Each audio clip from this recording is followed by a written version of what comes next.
Welcome to your daily Techpresso.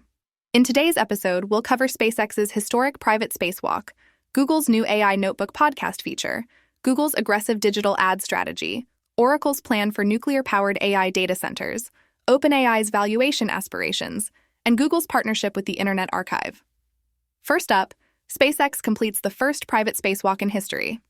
The Polaris Dawn mission marked a historic milestone on Thursday as private citizens, Jared Isaacman and Sarah Gillis, performed the first spacewalk by SpaceX. Isaacman and Gillis's successful 8-minute spacewalk each demonstrated the capabilities of SpaceX's newly developed spacesuits.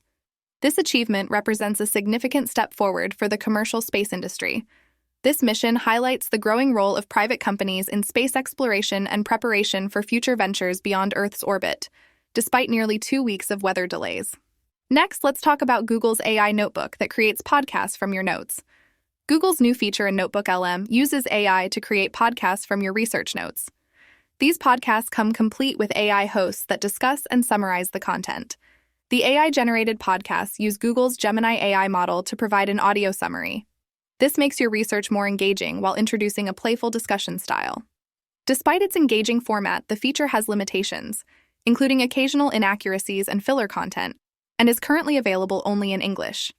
Next on the agenda, a Google exec said the firm's goal was to crush digital ad rivals.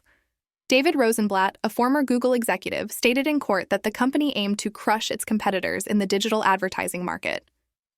The U.S. Department of Justice argues that Google attempted to monopolize the markets for publisher ad servers, advertiser ad networks, and ad exchanges. Evidence appears to support this claim.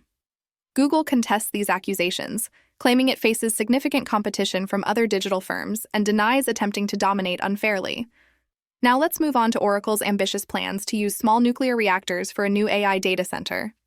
Oracle has secured permits to build 3 small modular reactors, SMRs, to power a new 1-gigawatt AI data center.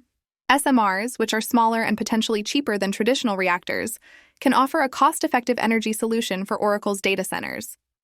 Despite obtaining construction permits, Oracle faces challenges such as safety and security concerns, along with community acceptance.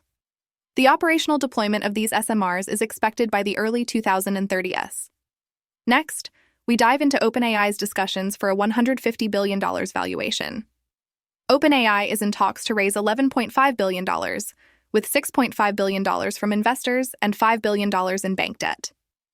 This new valuation aims for a massive $150 billion, showing an increase from its previous $86 billion. This surge is driven by the success of ChatGPT. Despite generating over $3.4 billion in revenue, OpenAI is expected to face losses of nearly $5 billion this year. The heavy spending on AI development and staffing has fueled rapid growth, but also significant expenses. Finally, Google searches now link to the Internet Archive. Google has collaborated with the Internet Archive to bring back the ability to view old versions of websites. Links to the Wayback Machine are now included in search results. Users can access cached versions of web pages by clicking the 3 dots and selecting More About This Page next to URLs in search results. This collaboration emphasizes the importance of preserving online history, enabling users to view previous web page versions. This feature had been a Google service for over 20 years before its previous removal. Thank you for listening. See you tomorrow for the Daily Techpresso.